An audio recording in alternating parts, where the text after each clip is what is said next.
एक लड़की होती है, उसके मामा परिवार सहित दिल्ली में रहते हैं, लेकिन नानी जो है वो गांव में रहती थी। वो लड़की अपने नानी की सेवा करने के लिए अपने ननिहाल में ही रहा करती है। वहीं से पढ़ाई लिखाई भी करती है और अपने नानी की सेवा करती है, साथ में सिलाई सीखने का काम किया करती है।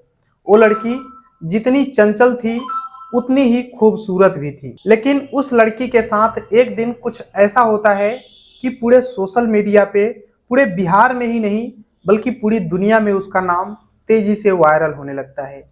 आखिर उस दिन हुआ क्या था, पूरी कहानी इस वीडियो में बात करूंगा। बस लास्ट तक बने रहो और देखते रहो। नमस्कार दोस्तों, मैं विजय शंकर पाल। इस वीडियो को लाइक करना, चैनल को सब्सक्राइब करना। रोजाना शाम को 7 बजे हमारी एक नई वीडियो आती है, तो चैनल को सब्सक्राइब करके बेल आइकन को जरूर दबा लेना। बाकी आप लोग कहां से हमारी वीडियो देखते हैं कमेंट जरूर किया करिए। नेक्स्ट वीडियो में आप सभी का नाम जरूर लूंगा। तो चलिए स्टार्ट करता हूं। आज की जो सच्ची घटना सुनाने जा रहा हूं यह है बिहार प्रदेश में मोतिहारी जिला लगता है, और इसी जिले के अंतर्गत मधुबन एक थाना लगता है, और मधुबन थाने के अंतर्गत गुमरिया एक गांव लगता है। और इसी गांव में इस कहानी होती है। लेकिन इसकी शुरुआत जो है मधुबन दक्षिणी पंचायत वार्ड संख्या 8 से होती है। यहीं के रहने वाले वीरेंद्र ठाकुर होते हैं, उनकी पत्नी कुसुम होती है, उनके 2 बेटियां और एक बेटा। बेटा सर्वेश, बेटियां जो है बड़ी बेटी आरती, छोटी बेटी पूजा उर्फ निशा। अब निशा जो है अपने नानी के यहाँ बचपन से ही रहा करती है, क्योंकि उसके मामा जो हैं अपने परिवार सहित दिल्ली में काम किया करते हैं, तो घर पे नानी अकेली रहती थी। तो नानी का देखभाल करने के लिए, नानी का सेवा करने के लिए जो निशा है, पूजा उर्फ निशा, वो अपने नानी के यहाँ रहती, नानी का देखभाल करती, सेवा करती है, और साथ में वहीं से बचपन से ही पढ़ाई किया करती है। जो पूजा है वाकई में बेहद खूबसूरत है। वो बचपन से ही पढ़ने में तेज तर्राक होती है। अब वहीं गुमरिया जो गांव है वहीं पर ही इसके मामा का घर है, और अपने मामा के यहाँ ही रह करके ये पढ़ाई किया करती है। अब धीरे धीरे कक्षा 9 में पढ़ती है। 9 में जब पहुंचती है तो एक लड़का होता है जिसका नाम होता है चुन्नू राम। चुन्नू राम जो है वो भी बेहद जिद्दी स्वभाव का था।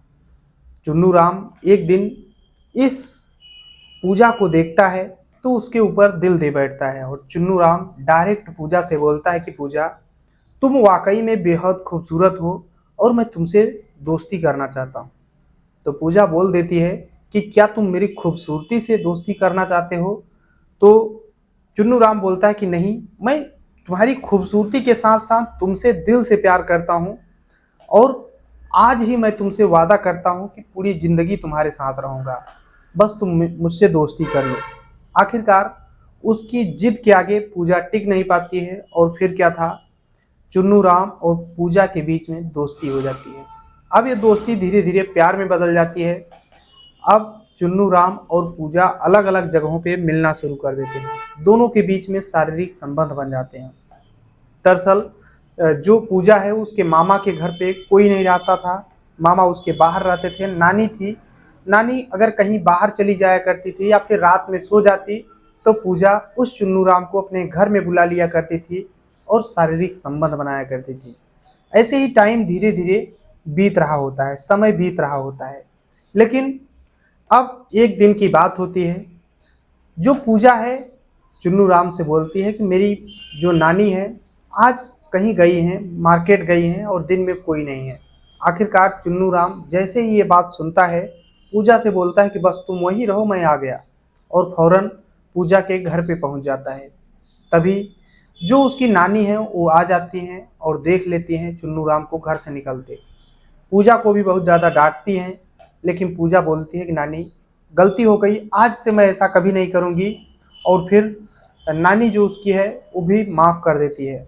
पूजा बोलती है कि नानी किसी से कहना मत, घर पे बात मत बताना, नहीं तो फिर बहुत ज़्यादा बेइज्जती हो जाएगी। आखिरकार नानी तो अपनी उस बातों को दबा लेती हैं। लेकिन अब चुन्नू राम जो है फिर से पूजा से बोलता है कि 2 दिन जैसे ही बीतता है फिर से बोलता है कि एक जगह मुझसे मिलो सुनसान इलाके में रात में। पूजा अब इनकार करती है कि देखो उस दिन हम पकड़े गए थे, अब नहीं मिल सकते हैं। लेकिन जो चुन्नू राम है वो जिद करता है, तो पूजा फिर से उसके जिद के आगे टिक नहीं पाती है और फिर रात में मिलने जाती है।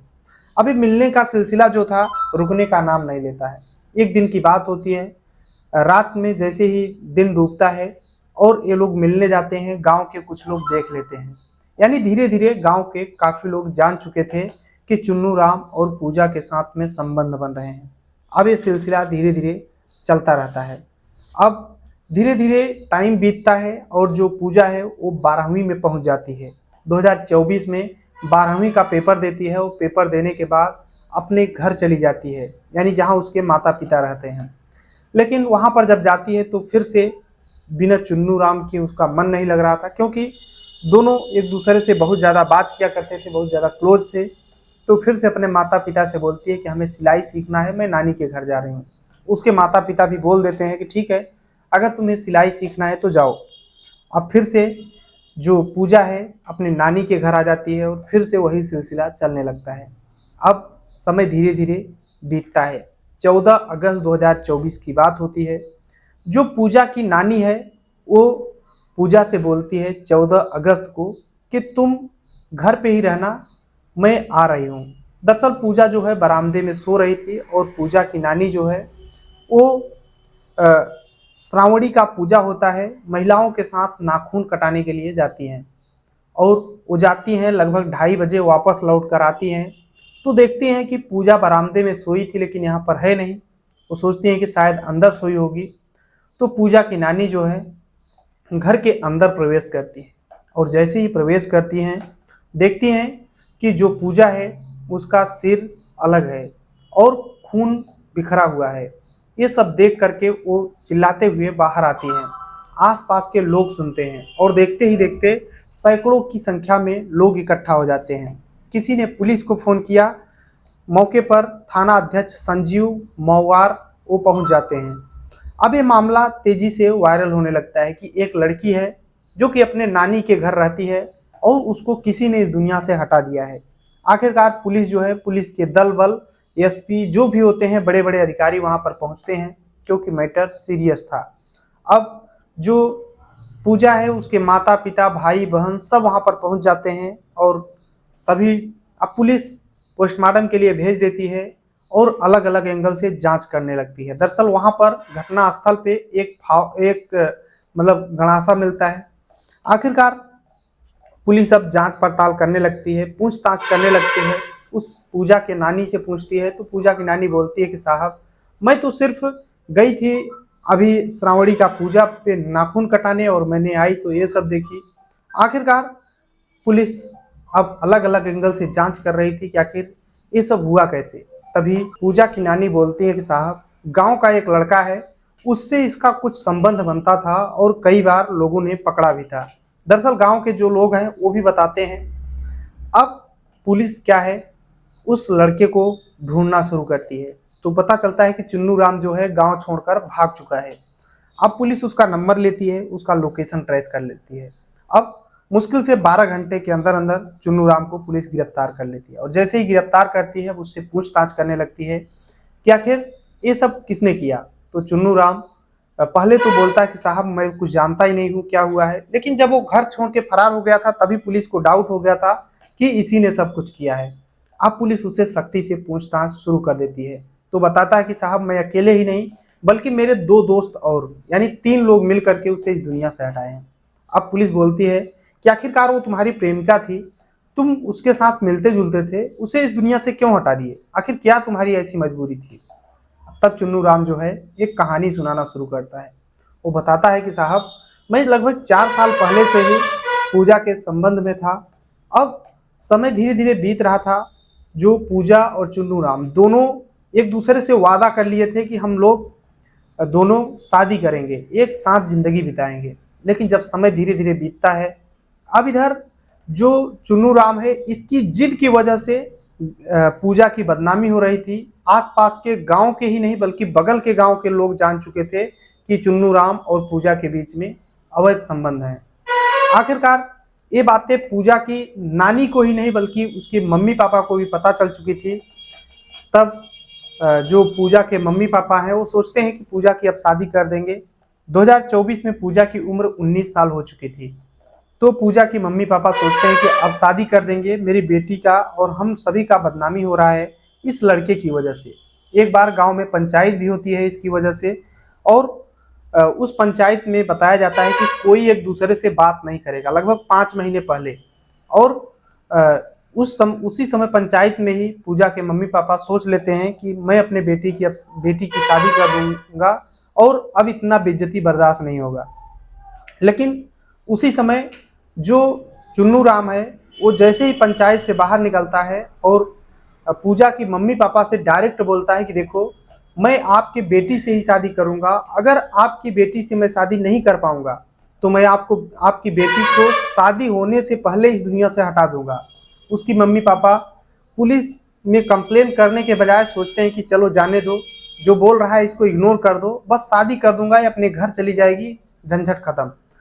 अब वो लोग उन बातों को इग्नोर तो कर देते हैं, लेकिन इधर जो चुन्नू राम है वो अपने मन ही मन जिद बना लिया था। वो पहले तो सोचा था कि जैसे ही 4-5 महीने बीतेंगे धीरे धीरे पूजा मुझसे बात करने लगेगी, लेकिन 5 महीने से पूजा बिल्कुल भी बात नहीं कर रही थी। पूजा चली गई थी, अपने घर वापस चली गई थी, लेकिन सिलाई उसे कुछ सीखना था, सीख ली थी, थोड़ा बहुत बाकी था, अपने ही नानी के यहाँ रहकर सीखती थी। तो फिर से नानी के घर आती है और यही मौका मिल जाता है चुन्नू राम को। चुन्नू राम फिर से एक बार पूजा से मिलता है और बोलता है कि पूजा, तुम्हारे घर वाले जो बोल रहे हैं बोलने दो, चलो हम दोनों भाग चलेंगे, शादी करेंगे। लेकिन पूजा बोलती है कि चुन्नू राम, तुम्हारी वजह से मेरी बेइज्जती हुई है और मेरे घर वाले भी तुमसे नफरत करते हैं, तुम्हें नहीं चाहते हैं, तो मैं भी शादी नहीं कर सकती हूँ, मैं भाग नहीं सकती हूँ अपने घर वालों के खिलाफ। तो चुन्नू राम बोलता है कि ठीक है, नहीं भाग सकती हो तो कोई बात नहीं है। अपने 2 दोस्तों को बुलाता है और जैसे ही मौका पाता है कि उसकी नानी घर से बाहर निकलती है, दुनिया से हटा देता है पूजा को। पूजा अब जैसे ही इस दुनिया से चली जाती है, लोग फरार हो जाते हैं, इन लोगों को लगता है कि कुछ पता ही नहीं चल पाएगा, लेकिन पुलिस जो कानून है उसके हाथ बहुत लंबे होते हैं, वो पकड़ लेती है कॉल लोकेशन के आधार पर। आखिरकार चुन्नू राम जो है अभी सलाखों के पीछे पहुंच चुका है और उसके जो दोस्त हैं 2, वो भी सलाखों के पीछे जा चुके हैं। ये जो पूरी कहानी है, सुनाने का उद्देश्य किसी को परेशान करना है, दुख पहुंचाना नहीं, बल्कि आप सभी को जागरूक करना है। जहां भी रहें अपना और अपनों का ख्याल रखें, सुरक्षित रहें। इस पूरी कहानी में आप अपनी राय जरूर देना। पूजा जो अपने नानी की सेवा करने के लिए अपने नानी के यहाँ आई थी, लेकिन वो गलत रास्तों पे भटक गई। कहीं ना कहीं यहाँ पे उसके नानी को अगर शुरू में पता चल गया तो उसे उसके मम्मी पापा के यहाँ भेज देना चाहिए था, या फिर उसके मम्मी पापा को भी पता चला, जब भी पता चला हो, उन लोगों को शुरुआत में ही अपने बेटी का ध्यान देना चाहिए था। शुरू में तो बस कोई ध्यान नहीं दिए, क्या कर रही है, किससे बात कर रही है, किससे मिल रही है। लेकिन बाद में यही चीजें जब मजबूत होती चली गई तो एक समय आया जिसकी वजह से पूजा को अपनी जान गंवानी पड़ गई। बाकी आप अपनी राय जरूर देना। चलते हैं कमेंट की ओर। तो यश तिवारी बिहार से रहने वाले हैं, पिंटू रंजन औरंगाबाद बिहार से, राजू यादव नागपुर से, कुणाल हरियाणा से, दीपक कुमार पासवान बेगूसराय बिहार से, दशरथ कुमार लखनऊ उत्तर प्रदेश से, रामलाल मेघवाल अरटा बाड़मेर राजस्थान से। सभी को तहे दिल से शुक्रिया। मिलते हैं इस वीडियो में, तब तक के लिए जय हिंद, वंदे मातरम।